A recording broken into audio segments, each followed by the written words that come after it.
श्रीमद्भागवत गीता में भगवान कृष्ण के उन उपदेशों का वर्णन है जो उन्होंने महाभारत युद्ध के दौरान अर्जुन को दिया था।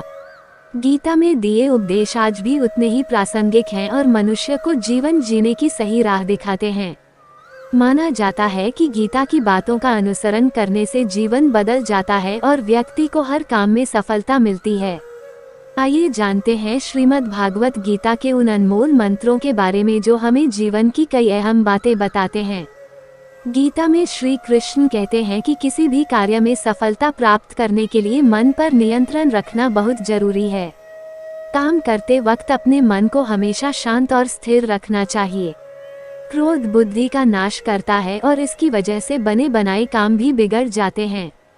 इसलिए मन को शांत रखने का प्रयास करें। श्रीमद्भागवत गीता के अनुसार हमें कोई भी कर्म बिना फल की इच्छा के बिना ही करना चाहिए। अगर किसी कार्य में सफलता प्राप्त करना चाहते हैं तो सिर्फ और सिर्फ अपने कर्मों पर ही केंद्रित करें।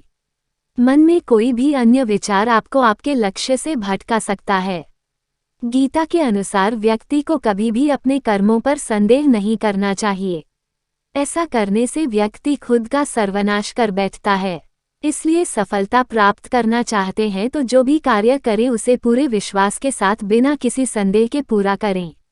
गीता में श्री कृष्ण कहते हैं मनुष्य को किसी भी वस्तु के प्रति अत्यधिक लगाव नहीं रखना चाहिए। ये लगाव ही मनुष्य के दुख और असफलता का कारण बनता है। अत्यधिक लगाव से व्यक्ति में क्रोध और दुख का भाव उत्पन्न होता है। इसकी वजह से वह अपने कर्म पर केंद्रित नहीं कर पाता है। इसलिए मनुष्य को अत्यधिक लगाव से बचना चाहिए। श्री कृष्ण के अनुसार किसी भी कार्य में सफलता प्राप्त करने के लिए अपने भीतर छिपे डर को खत्म करना चाहिए। ये सीख देते हुए कृष्ण ने अर्जुन को कहा था कि हे अर्जुन, तुम निडर होकर युद्ध करो। अगर युद्ध में तुम मारे गए तो स्वर्ग मिलेगा और अगर जीत गए तो धरती पर राज मिलेगा। इसलिए अपने मन से डर को खत्म कर दो।